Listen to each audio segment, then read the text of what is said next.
राजस्थान में कांग्रेस के साथ साथ बीजेपी में भी जमकर गुटबाजी देखने को मिल रही है। क्या राजस्थान में बगावत रोकना बीजेपी के राष्ट्रीय अध्यक्ष जेपी नड्डा के लिए एक बहुत बड़ी चुनौती बनने जा रहा है? ये बड़ा सवाल है। अभी तक ये सवाल कांग्रेस के सामने था। कांग्रेस के आला कमान के सामने बहुत बड़ा सवाल था कि वो अशोक गहलोत और सचिन पायलट के बीच में रस्साकशी को कैसे रोकेंगे। लेकिन जेपी नड्डा के लिए भी अभी एक बहुत बड़ी चुनौती है। बीजेपी आला कमान ने राजस्थान में नेता प्रतिपक्ष गुलाब चंद कटारिया को चुनाव से ठीक पहले असम का राज्यपाल बनाकर प्रदेश के नेताओं को एक कड़ा संदेश दे दिया है। इस बीच सवाल उठता है कि कांग्रेस भाजपा में नेताओं की गुटबाजी के बीच कौन बाजी मारेगा। राजस्थान में दोनों बड़े दल कांग्रेस और भाजपा गुटबाजी के दलदल में फंसे हुए हैं। कांग्रेस में मुख्यमंत्री अशोक गहलोत और पूर्व उप मुख्यमंत्री सचिन पायलट की राजनीतिक अदावत किसी से छिपी नहीं है।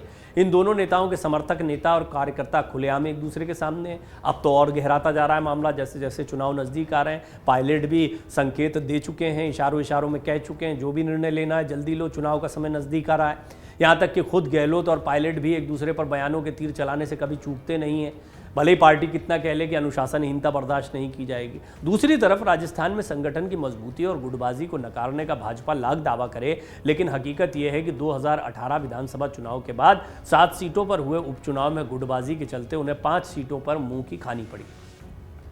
प्रदेश में 2018 के विधानसभा चुनाव के बाद से 3 बार अब तक हुए 7 सीटों पर उपचुनाव में कांग्रेस का पलड़ा भारी रहा। 7 में से 5 सीटों पर कांग्रेस ने कब्जा किया। भाजपा के उपचुनाव में हार की बड़ी वजह पार्टी के एक बहुत बड़े गुट की उपचुनाव से दूरी रही।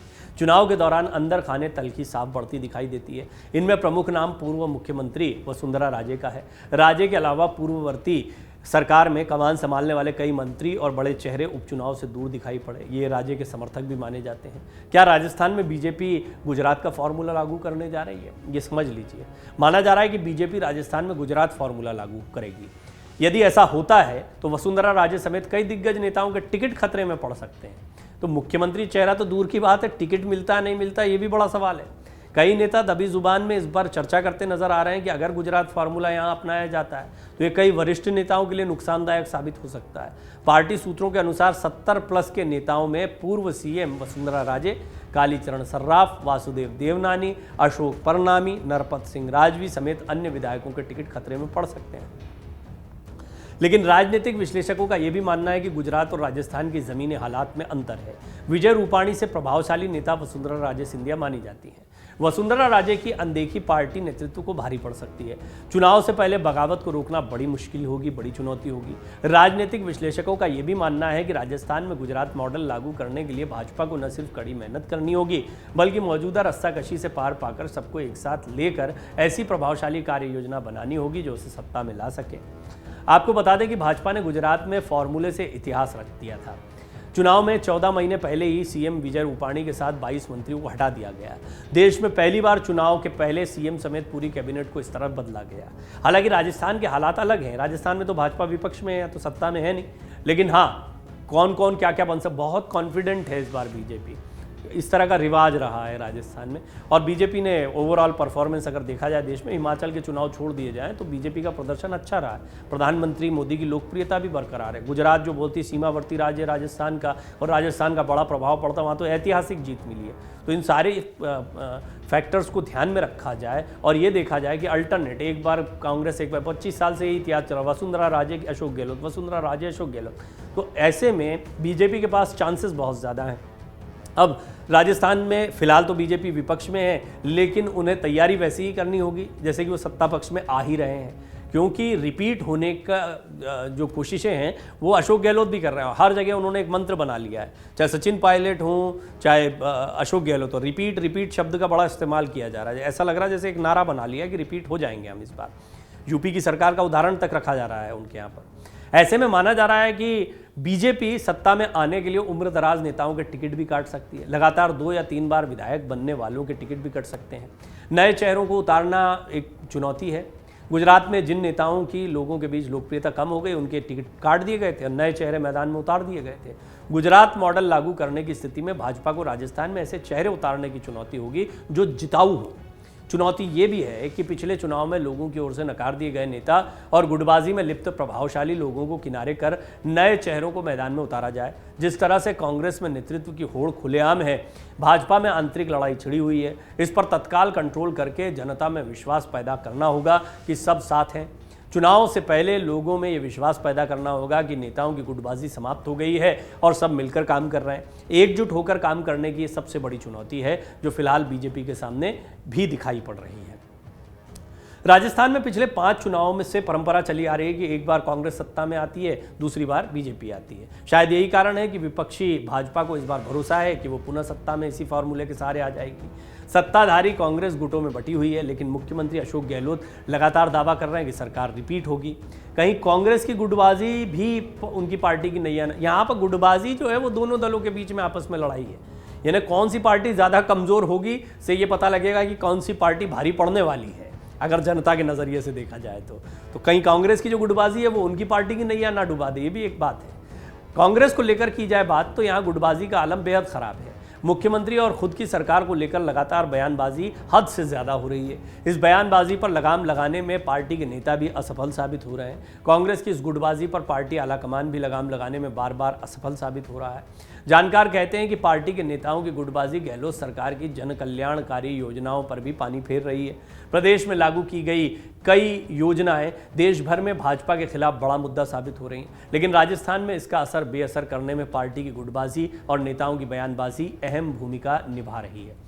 देखिए, कुल मिलाकर बात ये बहुत स्पष्ट है कि दोनों ही पार्टियों के सामने चुनौती सबसे बड़ी ये है कि अपनी अंदरूनी गुटबाजी को कैसे रोका जाए। और बड़े बड़े नेता वसुंधरा राजे सिंधिया नाराज होंगी, बीजेपी को नुकसान होगा। वसुंधरा राजे सिंधिया को मनाने के लिए उनके चेहरे को सामने रखा जाए। देखिए, चुनाव के पहले तो बीजेपी किसी चेहरे को सामने नहीं रखेगी, ये बात तय मानी जा रही है। इसकी बहुत बड़ी वजह यह है कि जैसे ही चेहरा सामने आएगा दूसरा गुट निराश हो जाएगा। तो पहले अच्छा प्रदर्शन करो, उसके बाद में तय कर लिया जाएगा मुख्यमंत्री कौन बनेगा, ये बात स्पष्ट तौर पर। लेकिन वसुंधरा राजे सिंधिया जैसे नेता जो होते हैं वो जनता के बीच में जब उतरते हैं तो वो इस एश्योरेंस के साथ उतरते हैं कि आप हमें वोट दें तो हम मुख्यमंत्री बनकर आएंगे, वो भी तब जबकि वो मुख्यमंत्री रह चुकी हैं पहले भी। और राजस्थान में उनकी लोकप्रियता बीजेपी नेताओं के अन्य नेताओं के लिहाज से देखी जाए तो अधिक देखने को मिलती है। पहचान का मौका ज़्यादा मिला है उनको, विपक्ष में रहने का या सत्ता में रहने का, दोनों के मौके ज़्यादा मिले हैं। अब सतीश पूनिया भी हैं, पार्टी के अध्यक्ष हैं, नेता प्रतिपक्ष कौन बनेगा इस पर भी प्रश्न चिन्ह लगा हुआ। गुलाब चंद कटारिया भी थे, हालांकि अब वो राज्यपाल बना दिए गए तो दौड़ से बाहर हो गए। लेकिन कई और हैं, गजेंद्र शेखावत हैं या अन्य कई ऐसे चेहरे हैं जो राजस्थान की सियासत में गाए बगाए चर्चा का विषय बनते हैं। तो देखना होगा कि बीजेपी किस सोच के साथ में आगे बढ़ रही है। और बीजेपी अगर गुजरात मॉडल को लागू करती है, एक बहुत महत्वपूर्ण बात रहने वाली है जो इस चुनौती को और स्पष्ट करेगी, वो ये है कि टिकट वितरण के समय ये स्पष्ट हो जाएगा कि किसके समर्थक विधायकों को या किसके समर्थकों को ज़्यादा से ज़्यादा टिकट दिए गए हैं। हमने जैसा आपको इस रिपोर्ट में बताया कि इंक्लूडिंग वसुंधरा राजे, कई ऐसे नेता हैं जो 70 पार हो गए हैं। एक्सेप्शनल केस होता है तो 70 के पार के नेता को उसकी लोकप्रियता देखते हुए मौका दिया जाता है।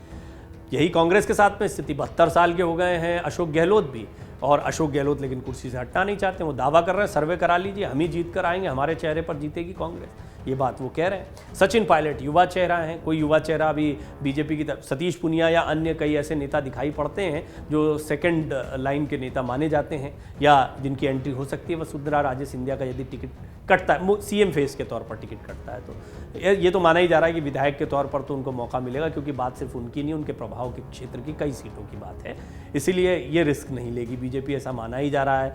बीजेपी कार्यालय पर जिस तरह से उनका पोस्टर लगा है, जन आक्रोश रैली के दौरान उनका पोस्टर लगा, इसका मतलब है कि बीजेपी उनको तवज्जो दे रही है। प्रधानमंत्री की तरफ से, गृह मंत्री की तरफ से हरी झंडी इस बात पर मिली होगी कि वसुंधरा राजे सिंधिया के चेहरे का भी इस्तेमाल किया जाए। और अगर उनके चेहरे का इस्तेमाल किया जा रहा है तो उनसे उम्मीद बहुत ज़्यादा है, लेकिन चेहरा सीएम फेस कौन होगा ये तो चुनाव के बाद ही पता लगेगा। अब दोनों ही दलों के साथ यही स्थिति रहने वाली है। लेकिन अशोक गहलोत क्योंकि सिटिंग सीएम हैं, तो जो सिटिंग सीएम होता है उसका एक सिद्धांत होता है, सिटिंग सीएम ही फेस बनकर चुनाव में उतरता है। तो क्या अशोक गहलोत के चेहरे पर चुनाव लड़ने जा रहे हैं? अगर अशोक गहलोत के चेहरे पर चुनाव लड़ रहे हैं तो एंटी इनकम्बेंसी भारी होगी। ये सचिन पायलट के समर्थक मानते हैं कि यदि कोई डिसीजन लेना है तो चुनाव के पहले ले लो। इससे इनको ये एश्योरेंस भी मिलेगा कि चुनाव जो है इनके चेहरे पर लड़ा जा रहा है, फिर चाहे उनका गुर्जर वोट बैंक हो, उनके समर्थक हो, युवा हो, उनमें जो भी प्रभाव जाता है कांग्रेस की तरफ से, वो कांग्रेस पार्टी देने में सक्षम होगी। तो आपने देखा दोनों पार्टियों के लिए किस तरह से चुनौती बनी हुई है अपनी अंदरूनी बगावत को, अपनी आपसी खींचतान को रोकना। डाउनलोड करें अमर उजाला ऐप और पाएं खबरें लगातार।